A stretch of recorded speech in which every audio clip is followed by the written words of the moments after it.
time is 8:21. You're watching Q13 Fox News this morning. Since the attacks of 9/11, the American Muslim community has taken a lot of heat. One complaint is that the moderate and reasonable Muslims are being drowned out by the violent acts of extremists who essentially hijack their religion. Well, now one group is looking to do something about that. Alam Ali is with MuslimsForPeace.org, and he's here to talk about an extraordinary bridge-building conference that's coming up this Sunday. Thank you so much for being here. Thank you so much for having me. It's great to meet you. Alam, great to have you on the show. This is a very sensitive conversation, but it's one that we really need to have as a country and as a community here as well. So you live in the Seattle area. Take me back to how your life changed after 9/11. How were you looked at before? How have you been treated since? Yeah, I mean, as we all know, that 9/11 was a significant inflection point in sort of the history of the world, and specifically with Muslims. The perception of people looking at us, and so also our self-image, changed significantly there. We're more conscious about who we are, how we project ourselves, and really, in a way, it took us back to our faith, in our identity of who we are as Muslims. Now, during those following years, a lot of people became very sensitive in terms of trying to identify and understand who we are and define ourselves. And I think it took us a little time to define who we are and then start to come out and say, this is what Islam is, right? And we know that, you know, people have hijacked this religion in terms of extremism. And so we are now speaking out and being very forthright about the truth of Islam. So can you break down for us what Muslims for Peace is all about, and what's going to be talked about? What's the focus of this Sunday's conference? So this Sunday's conference is around loyalty to one's country. We know that in our country in the West, there are forces, negative forces, that are influencing the youth of the country, Muslims in the West, to go to extremes, right? And we even see examples of homegrown terrorism.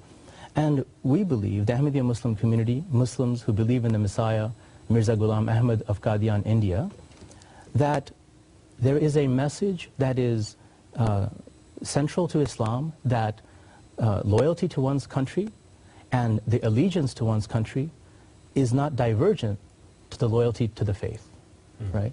And that, in fact, not divergent, but it is central, that to be a Muslim, you must be loyal to one's country. So that's what this conference seeks to explore and explain to our Seattle community. Is that the big message that you want people to come away with? Because I think a lot of people don't understand what Islam is all about.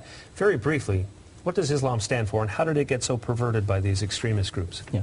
Islam, in a simple word, the word itself means peace. Peace and submission to our Creator. That is simply it. So when we look at the extremists taking this message, they're essentially taking a religious message and twisting it for political reasons and political gain, right? We know that there are two main forces within a human being that are very strong: love and hatred. Extremists choose to take the hatred side. We choose to take the love, right? And so we see that happening in the Middle East and North African countries as well, that the message of peace and love wins out over the message of hatred. Do moderates like yourself ever feel threatened from those fringe groups?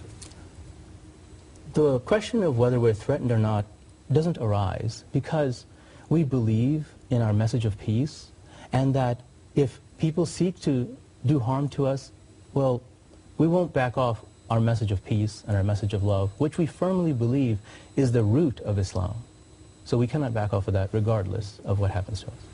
So we have a picture that we want to show, and this is of your group's leader. And what do you have to say about this? Because it's all about building bridges between faiths, obviously. Right. And in discussing this picture and what it means to you, what is your take on what's happening overseas right now? So this picture is of our National Vice President of the Ahmadiyya Muslim community, Naseem Mahdi. He will be the keynote speaker at our event on Sunday at the Seattle Town Hall. And this is with one of our Jewish rabbi friends at one of our Muslims for Peace conferences. And this really exemplifies the type of grassroots work that we've been doing throughout the country with our fellow religious colleagues who share a similar type of belief of peace and community building. So we're just about out of time. I got to ask you quickly, though, what can we non-Muslims do about all this? I feel helpless when I see people being mistreated. What can I do? I think the key thing is to reach out to your Muslim neighbors. We live in the community, we're your neighbors. Reach out to us, get to know us, or get to know me as a person, my family, and then once you know us, then you can go out and spread the word to your neighbors, right? Who are these people truly? This is the only way and the true way to combat extremism in our community. Wow. Alam Ali, thanks so much for stopping by. Keep up the good work. Thank you so much. It's great to see you. Thanks so much. And the Muslims for Peace Conference is going to be, as Alam said, Sunday evening, 5 o'clock, Town Hall here in Seattle. If you want to get more information, go to townhallseattle.org.